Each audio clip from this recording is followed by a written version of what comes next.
हम लोग जिस बिल्डिंग में रहते थे दहीसर में, उसके बाजू में एक बिल्डिंग थी। वो इंडियाज मोस्ट हॉन्टेड बिल्डिंग में से एक है। ओके। आप उसके ऊपर नहीं जा सकते। रीजन ये है कि जब उस बिल्डिंग का निर्माण हो रहा था, तो उसमें से ना बनते बनते एक मजदूर औरत थी, वो गिर गई थी 14th फ्लोर से आई थिंक, और वो ऑन द स्पॉट मर गई। उसके बाद वहां पे काम करने वाले कई मजदूर मरे, और जो गिरने के बाद बचे, वो क्या बोलते हैं कि हमने यहाँ पे उसी औरत को देखे। हम लोग जिस बिल्डिंग में रहते थे दहीसर में, उसके बाजू में एक बिल्डिंग थी। वो इंडियाज मोस्ट हॉन्टेड बिल्डिंग में से एक है। Okay. India's most haunted building.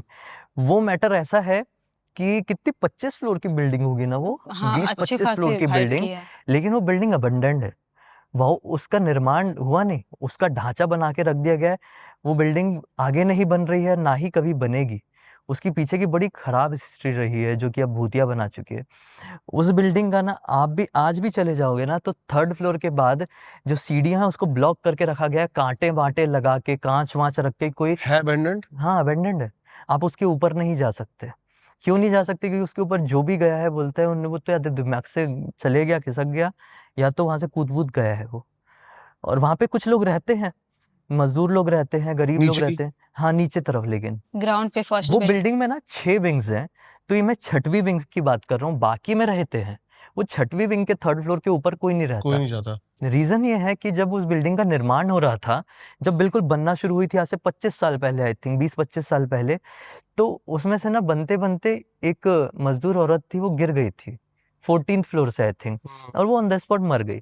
उसके बाद वहां पे काम करने वाले कई मजदूर मरे, और जो गिरने के बाद बचे, वो क्या बोलते हैं कि हमने यहाँ पे उसी औरत को देखे जो हमारे साथ काम करती थी, गिर के मरी, हम काम नहीं करेंगे यहाँ पे। वहां पे कई मजदूरों के ग्रुप ने काम करने से मना किए। फिर जो वहाँ का बिल्डर रहा होगा, जो भी ओनर रहा होगा, उसने बोला, साला मैं यहाँ पे किसी वॉचमैन को लगाता हूँ, स्ट्रांग आदमी को, जो देखेगा बैठेगा, मैटर क्या चल रहा है, कोई जानबूझ के तो नहीं कर रहा है कोई ये चीज, जानबूझ के तो नहीं कर रहा क्योंकि है। दुश्मनी होती है बड़े लोगों की। तो उस बड़े आदमी ने अपने एक खास आदमी को बैठा दिया। वो आदमी चौथे दिन मरा हुआ मिला वहां पे। ओ, आज भी आप वहाँ के लोगों से बात करें तो लोग बोलते हैं कि इसके सर पे किसी ने मार के इसको निपटाया है, कोई चोर उचक्के टाइप के लोग। तो कुछ लोग बोलते हैं कि किसी ने कुछ नहीं किया है, वो एंटिटी, वो आत्मा इसको खत्म करी है। तो वो जो अब ओनर बोला कि ये तो एक खास आदमी था, इसके साथ ऐसा हो गया, स्ट्रांग आदमी था, लंबा चौड़ा एकदम। बोले इसके साथ हो गया, तो नॉर्मली 2-4 लड़के ऐसा कुछ कर नहीं सकते, पॉकेट मार टाइप के। वो स्ट्रांग था बहुत, और सिक्योरिटी गार्ड सबसे बड़ी बात। तो बोले मैं किसी से बात करूंगा। कोई पंडित जी से उन्होंने बात की, तो पंडित जी ने बोले कि इसमें आत्मा लग गई है, बहुत खतरनाक वाली प्रेतनी है वो इसको नहीं छोड़ेगी। आप इसका निर्माण करवाओगे ना, अभी तक तो सिर्फ मजदूर बन रहे हैं, आपके घर पे ये चीज आ जाएगी, आपके घर पे लोगों के साथ होने लगेगा। फिर क्या करोगे? अगर आपको फिर भी रिस्क लेके काम करना है तो करो। उसने बोला मैं करूंगा, ये करोड़ों का प्रोजेक्ट है, मेरा ड्रीम प्रोजेक्ट है।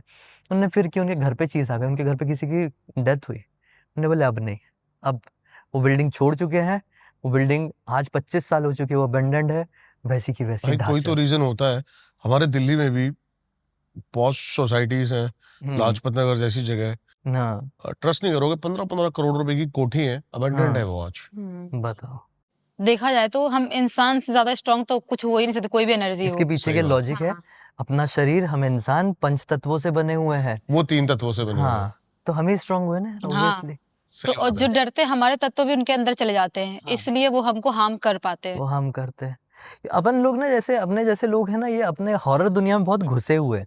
तो कई बार क्या होता है ना, हम ना चाहते हुए भी मैनिफेस्ट करते हैं ऐसी चीजों को। नहीं भाई, जैसे कि क्या होता है ना, जब आप इन चीजों में रुचि लेते हो ना, तो ये चीजें भी आप में रुचि लेने लग जाती हैं। हाँ, वही वही वही मैं कहना चाह रहा हूँ।